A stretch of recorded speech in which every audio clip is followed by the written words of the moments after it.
बिस्मिल्लाहिर्रहमानिर्रहीम। अस्सलाम वालेकुम व्यूअर्स। उम्मीद करता हूँ आप सब खैरियत से होंगे।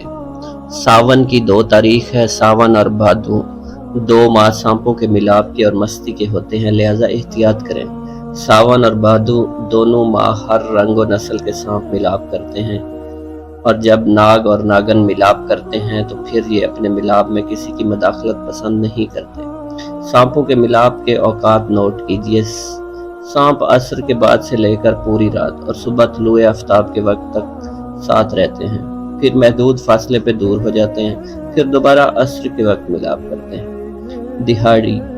देहाती, पहाड़ी, जंगली इलाका जात के लोग सावन भादो में ये 2 माह सावन भादो तक असर के बाद से लेकर मुकम्मल रात और तुलुए आफ्ताब तक निहायत एहतियात करें।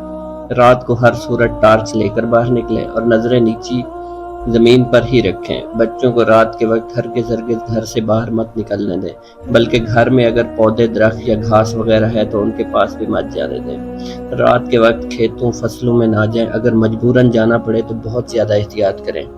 सांपों की अक्सरियत पानी के नदी नालों के पास होती है। काले नाग सांप की जोड़ी बहते पानी के पास होती है।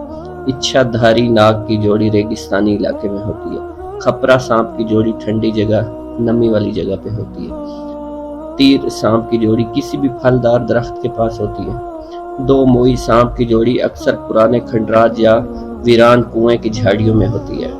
अक्सर सांप रात के वक्त डसते हैं, जबकि उनकी दुम पे पांव रख दिया जाए तब।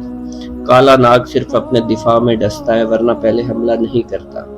खपरा सांप ने अपने मुर्शिद गोगा पीर को भी डस लिया था, लिहाजा ये खपरा बेमुर्शिदा सांप होता है, काबिल भरोसा नहीं होता। उसे जब भी मौका मिले ये हमेशा काट लेता है। खपरा सांप इतनी जल्दी अपनी जगह नहीं बदलता। व्यूअर्स, आपको ये इन्फॉर्मेशन अच्छी लगी हो तो आप बहुत एहतियात करें। ये सावन का मौसम है, तो अपना और अपने बच्चों का ख़ास ख्याल रखें। जिस तरह इंस्ट्रक्शंस में बताया गया है तो उसी तरह उनको फॉलो करें, ताकि आप किसी बड़े नुकसान से बच जाएं। तो मेरे चैनल को सब्सक्राइब करना मत भूलें।